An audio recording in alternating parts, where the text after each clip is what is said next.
Thank you, Dr. Busby. Thank you, Dr. Busby. All right, this is something I wanted to do for a number of years, and that is to present the history of jazz.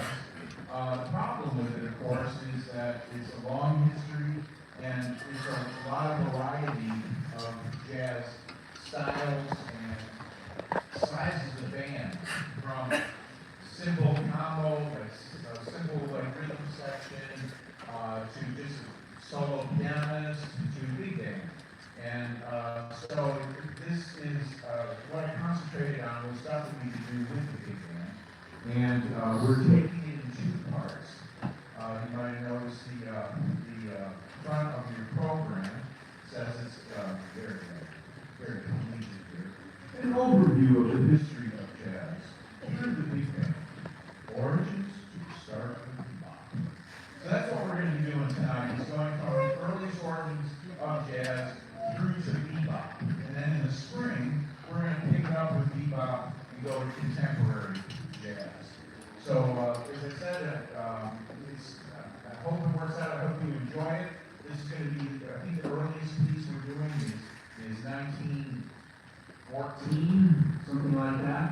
And the last one we'll do is bebop from the late 1940s, one particular tune.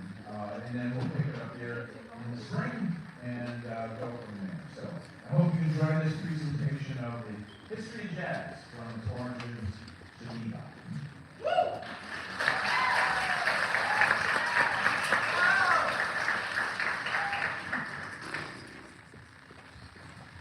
The beginnings of jazz date back to the 19th century. New Orleans is home to Congress Square, which is in the southern part of what is now Louis Armstrong Park. It was a space where slaves would gather and play music. That tradition started a bit before 1820, and it brought together people from a wide assortment of countries and influences, each introducing a part of their nation's unique sound and mix. Primarily, the roots of jazz were influenced by blues, ragtime, and marching bands. Ragtime developed naturally in the American South, featuring African-American rhythms and styles, combined with more traditional American music. It became a part of minstrel shows, allowing it to spread through many regions of the American South. Marching bands grew in popularity during the Civil War, and folk music and other popular sounds of the era had an influence on the blues, which was rooted in spirituals and love songs, thus further diversifying the sound and style of that genre. Buddy Holden, a cornet player, was an African-American bandmate, and was even once dubbed the first man of jazz. However, he wasn't the only musician associated with the birth of jazz. Some other early jazz African-American musicians of the time included Buck Perry, Funk Johnson, and Joe Alwyn.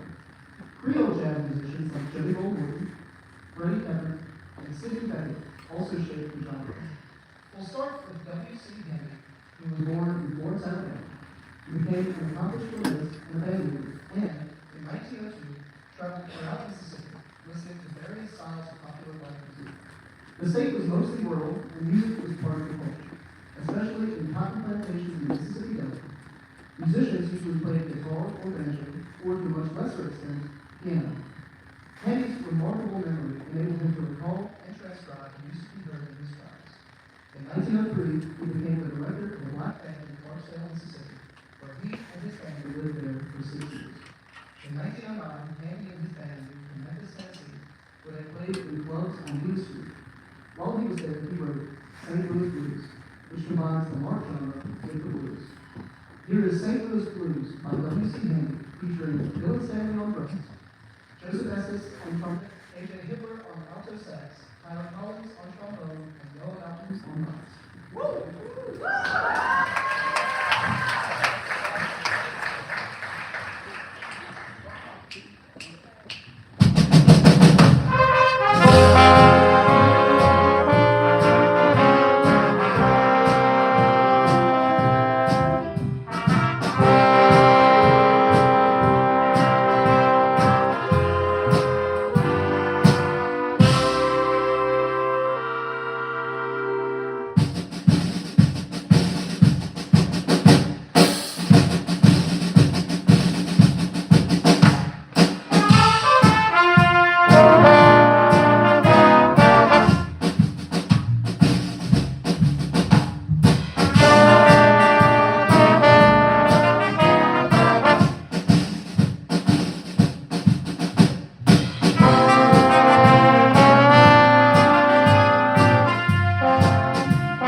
an example of the call response in a section of the tune by Pat Calloway and Irving Mills called The Name of It.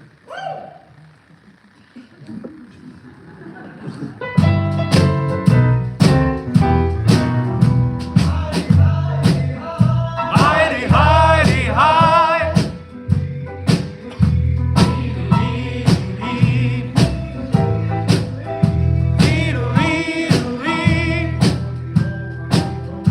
Holy, holy, ho.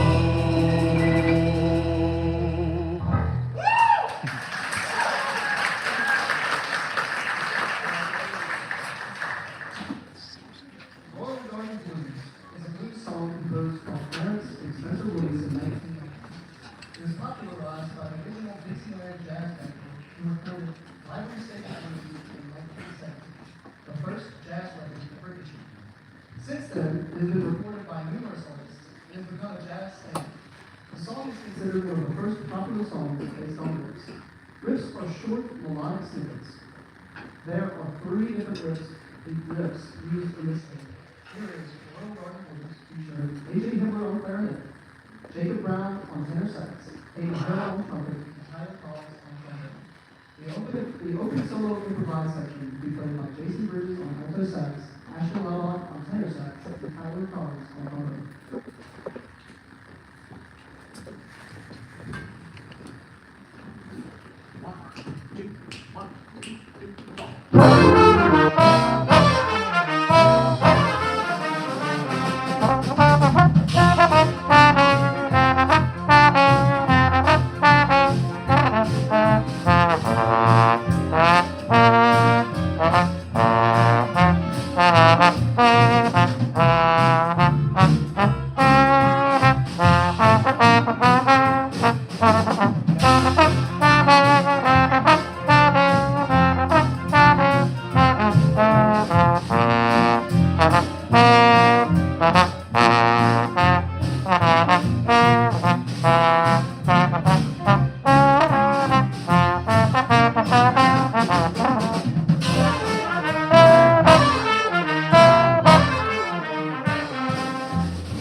advancement of new recording technologies, bands had the opportunity to grow in size.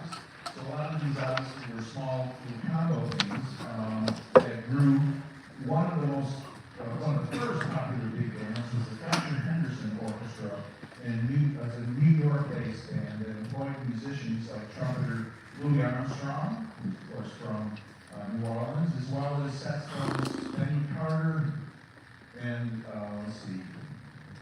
Coleman Hawkins. In 1927, Duke Ellington's orchestra became the house band at the Country Club in Harlem, increasing the wider public's exposure to big band jazz. So basically what was going on is we started in New Orleans with those combinations, and it basically went up the Mississippi River. So Memphis, then St. Louis, finally Chicago, and from Chicago it headed east to New York and west to San Francisco, actually. And so that's how it kind of spread. So, and both of those have been an integral part of jazz from its earliest origins, from work songs, call and response, as we just mentioned, to scat singing, which is improvised singing that imitates instrumental tone and rhythm. As a side note, Louis Armstrong is said to have been responsible for scat's rise in popularity as early as 1926 when he recorded PGs. The addition of singers to established big bands followed that natural evolution, culminating in big name singers like Ella Fitzgerald, Frank Sinatra, Billie Holiday, Sarah Vaughan, among a host of others. Embraceable You is a jazz standard written in 1928 for an unpublished operetta named East is West. It was published in 1930 and included in the Broadway musical Girl Crazy, performed by Ginger Rogers in a song and dance routine choreographed by Fred Astaire. In 1944, Billie Holiday did her recording made it to the Grammy Hall of Fame. So singing Embraceable You is Christopher S.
folks, I'm glad we kind of went that direction, because can you even read the program out there? It's probably pretty difficult to see. So anyway, I'm going to start with the saxes here. Jason Bridges. Woo!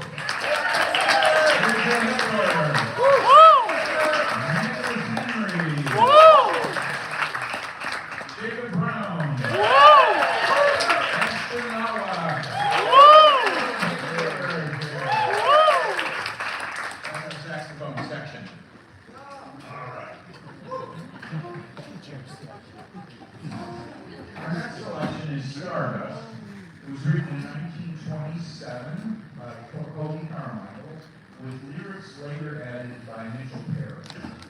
It has been recorded as an instrumental or vocal track over 1,500 times. When composing the song, it was said that it was inspired by the end of one of Cody Carmichael's love affairs. Carmichael also recorded an instrumental version of the song that same year, and by 1936, the song had grown in popularity. RCA Victor pressed a double-sided version that featured the Tommy Dorsey Band doing the tune on one side, and then the Benny Goodman Band on the other side. Those two, for those of you novice in jazz, were probably two of the biggest bands around in the late 1930s.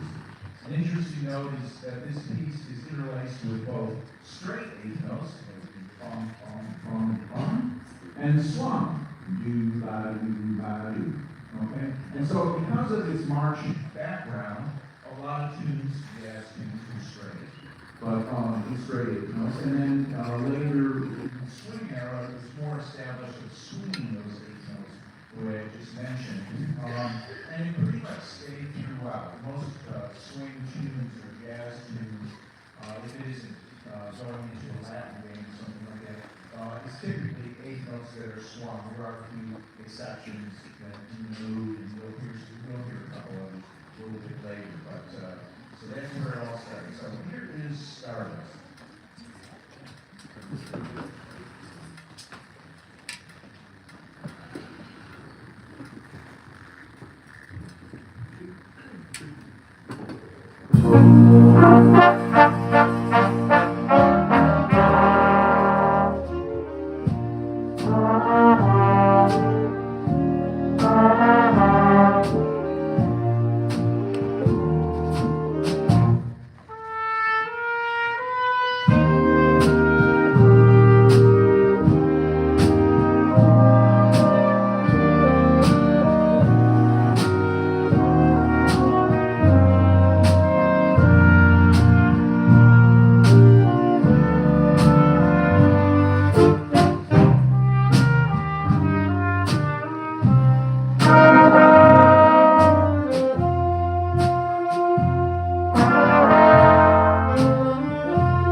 The tune was first recorded by Carmichael with the well-known cornetist Vic's Lighter Band. Famous recordings since then include Ray Charles and Doc Severinsen, both of whom played a very slow-tempered version. It was later used as the theme song for a TV sitcom called Designing Women. Doc recorded a more up-tempo version for that, and that is the way we will do it tonight. Our Doc will be Hannah Rushing with improvised solos by Jason Bridges on alto, Ryan Land on trombone, Joseph Lindsay on guitar, and Tyler Collins on trombone.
Well, Hannah, yeah, she did the written solo, the actual solo part, the original solo part. But yes, that was her first time soloing, though, yeah. All right. It's so great, I was looking at, when I was writing the script and everything, to make sure I included everybody. I was amazed at how many new people have trying soloing, whether it's improvised or written out. This is their first time. They've just done a fabulous job. So congratulations. I remember my first time. All right, our next tune is Moon Indigo. It was written by Duke Ellington and Barney Biggert with lyrics by Irving Mills. The main theme was provided by Biggert, who learned it in New Orleans from his clarinet teacher. His name was Lorenzo Tio, for those of you taking notes, who called it Mexican blues. Ellington's arrangement was first recorded by the Ellington Band, in October of 1930. The Ellington Band performed and recorded the song continuously throughout its 50 years of existence. We're going to be doing the vocal version. There's been non-vocal versions as well. So let's bring that up to the mic.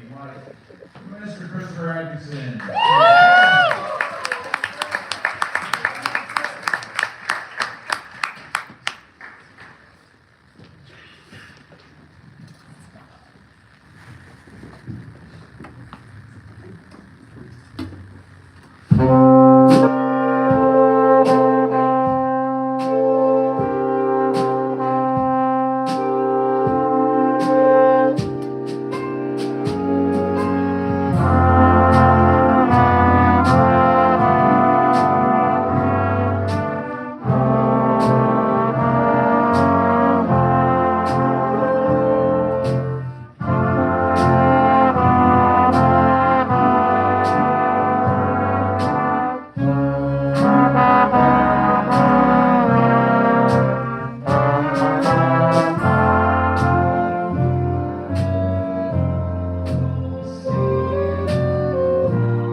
introduce the trombones now.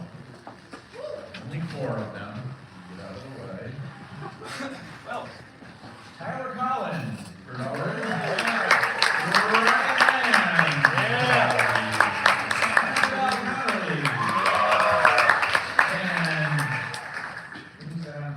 You're sick of seeing it, ain't you? Oh, Mr. Doobie Sullivan. Doobie! Sophisticated Lady has become a jazz standard, which was composed as an instrumental piece in 1932 by Duke Ellington and Irving Mills. Words were later added to the song by Mitchell Parrish. The words met with approval from Ellington, who described them as, quote, wonderful but not entirely fitted to my original conception. That original conception, as related by Ellington in writings and different things, was inspired by 3 of his grade school teachers. Quote, they taught all winter and toured Europe in the summer. To me, that spells sophistication. It is also suggested that the title refers to his longtime companion, Mildred Dixon. I'm not sure what the truth is in all of that. You can decide. Here is Sophisticated Lady. Oh, this is an arrangement by Frank Mann to features Mr. Tyler Peck on piano. Consisting of Ashton Laubach on flute this time. Katie Berg on Barry sax. Roberts in the back there on trumpet. Over here on the trombone. Tyler here will be doing some improvised sections as well. Here's Sophisticated Lady.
As the United States reeled from the Great Depression, big band music became increasingly popular, led by band leaders like Tony Dorsey, Benny Goodman, Eddie Shaw, and Chick Webb. The big band era thrived throughout the 1930s, inspiring new, popular swing dances like the jitterbug and the jive. A considerable range of styles evolved among the hundreds of popular bands. Many of the better-known bands reflected the individuality of the band leader, the lead arranger, and all the personalities. Count Basie made a relaxed, propulsive swing. Bob Crosby, brother of Bing, stayed with more Dixieland style. Benny Goodman had a hard driving swing style, and Duke Ellington's compositions were critically sophisticated. Many bands featured strong instrumentalists whose sounds dominated, such as the clarinets of Benny Goodman and Earl Shaw, the trombone of Jack Teagarden, and trumpet of Harry James, the drums of Gene Krupa, and the vibes of Lionel Hampton. Cole Porter composed Begin to Begin during a 1935 Pacific cruise. The first hit recording was a swing version that was released by clarinetist and band leader Artie Shaw and his orchestra in 1938. It is this Artie Shaw version, scored by Jerry Gray, that we will be performing this evening. And Artie Shaw is A.J. Hibbler on the clarinet. With the tenor sax. Oh, yeah.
Andrew Wallace on piano.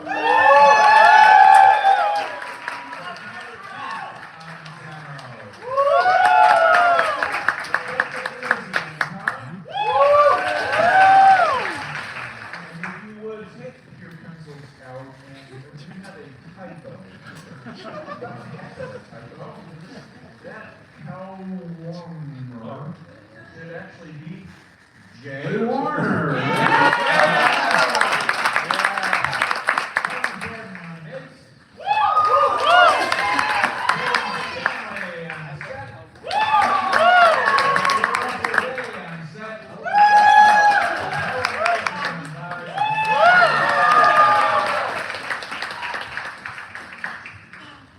Jumping into Woodside was first recorded in 1938 by the Count Basie Orchestra. It's considered one of the band's signature tunes. During segregation, the Woodside was a popular place for lodging jazz musicians in New York City. Basie's band often stayed at the Woodside and rehearsed in the basement of the hotel. Jumping into Woodside has become a jazz standard, described as the definition of swing. One of the interesting dances that became popular during the big band era was called Elsa Poppin'. That's the name of it. And if you look at examples of this on YouTube, you can see them 1940s videos associated with Jumping at the Woodside. So you can actually see that, black and white, of course. That was before we all moved into color. My earliest pictures are all black and white. Anyway, Mr. Charlie Kent will be our Count Basie over there. From Jacob Brown on tenor, Katie Harrell in the back there on trombone, and yes, a bass solo.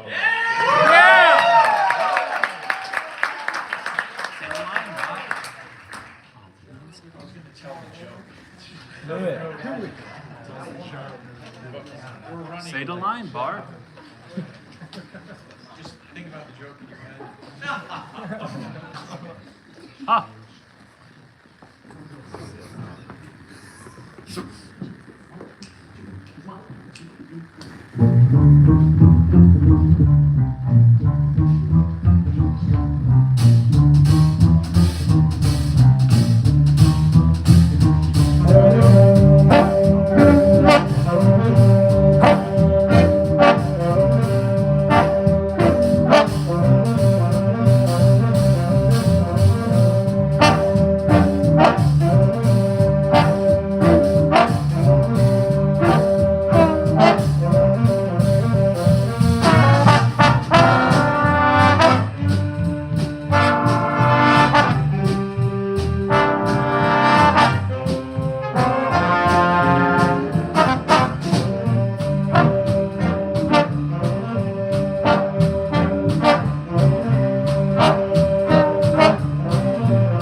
Our next piece epitomized the sound and energy of the big band era.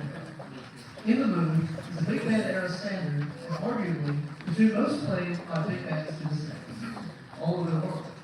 The most popular recording was made by an American band leader named Glenn Miller. It starts with the saxophone section lead, followed by the trumpets and trombones, adding accent riffs. It also has two solo sections, a fight solo between tenor and alto sax played by Jacob Brown and Jason Bridges, and a 16-bar trumpet solo by Katie Harrell. Before we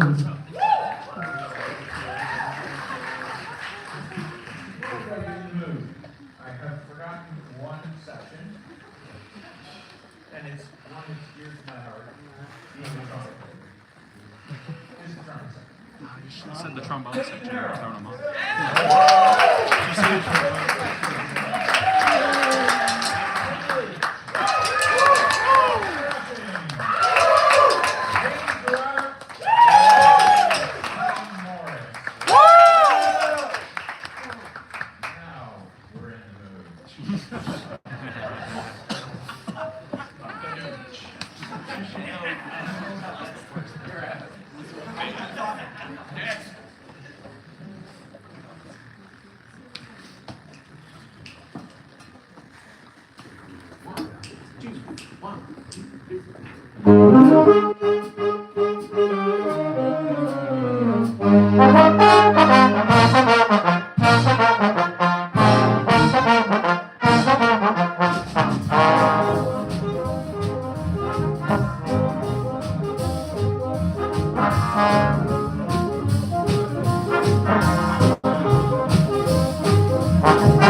A distinction could be made between so-called hard bands, such as those of Count Basie and Tommy Dorsey, which emphasize quick, hard, driving jump tunes, and sweet bands, such as the Glenn Miller Orchestra and the Sheffield Strickling Rhythm Orchestra, who specialize in less improvised tunes with more emphasis on sentimentality. There were also society bands for special occasions which relied on strong ensemble playing. Two of the most popular were Guy Lombardo and Paul Wakeman. By the late 1940s, however, the swing era was coming to a close. New York musicians and band leaders like Charlie Parker and Dizzy Gillespie developed a new style called bebop, a complex form of jazz.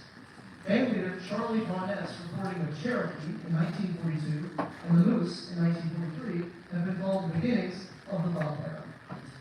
This is what a section of the original Cherokee from 1938 sounded like, featuring Jacob Brown on tenor.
give you all an idea of the importance of this piece, Charlie Parker learned to tune in his early days in all 12 keys as a training exercise.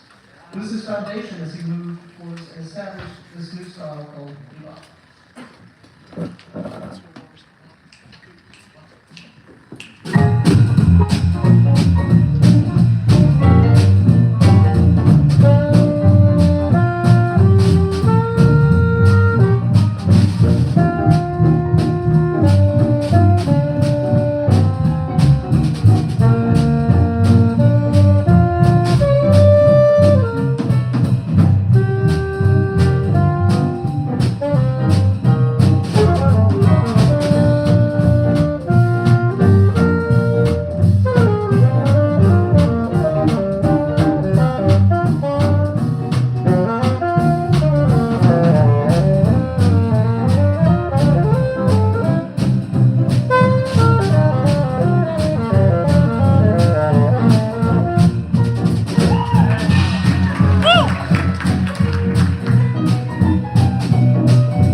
Thank you very much. That brings us to the close of our first half of the jazz tradition, and we've now gone from the earliest origins to bebop. But we didn't want to end there. We have one more tune for you. It's kind of sad to hear this summer that Chuck Mangione passed away. He's somebody who I knew his parents. He was born and raised in Rochester, New York, not too far from where I grew up. And he had an amazing career. He started out, and he was like one of the meekest, mildest, quiet, soft-spoken person you would ever want to meet. He went to Eastman School of Music. Out of Eastman, he actually joined Art Blakey's Jazz Messengers, which is a pretty amazing gig. The group was very popular, toured all over the United States and Europe. Later, he and his brother, Gap, put together a band called the Jazz Brothers, they achieved some international success in 1978 with his hit "Feels So Good." His smooth jazz hits topped the Billboard Adult Contemporary charts in the 1970s and 1980s. And so he was a pretty amazing guy. He lived in California, of course, during his popular days. I got to know him before it all really started. He wrote an album called Friends in Love. And the album had several pieces on it that he arranged for bands. And what he was doing at the time was a composer at Eastman School. He was hired after the Jazz Masters to work on arrangements and work with the jazz ensemble, mostly writing in a little basement room. He said he was most comfortable and most happy when he was down there working on arrangements and songs. And so he would travel around to different high schools, and that's how I met him. He came to our high school 2 years running and brought his parents down, had a big Italian meal at a friend's house. The mother was from Italy, the father was American, and they had this really strong Italian tradition. And so when they heard Chuck Mangione was coming down from Rochester, the parents said, well, look, you got to invite his parents, and we'll have a big feast. And so that's what we did. So I got a chance to meet him that way, and he came back and did it again the next next year. All of a sudden, he becomes super popular. Never changed his personality. Like I said, he moved to California, but he moved back after his popularity had waned a little bit, and ended up moving back to Rochester and lived out the rest of his life there. So this is to commemorate a wonderful musician and one of his biggest hits, Land of Me.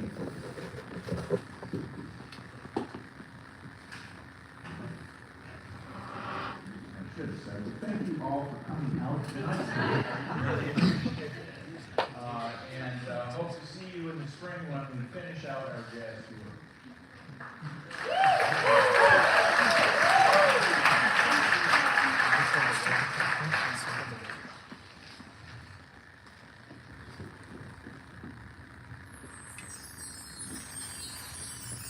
Thank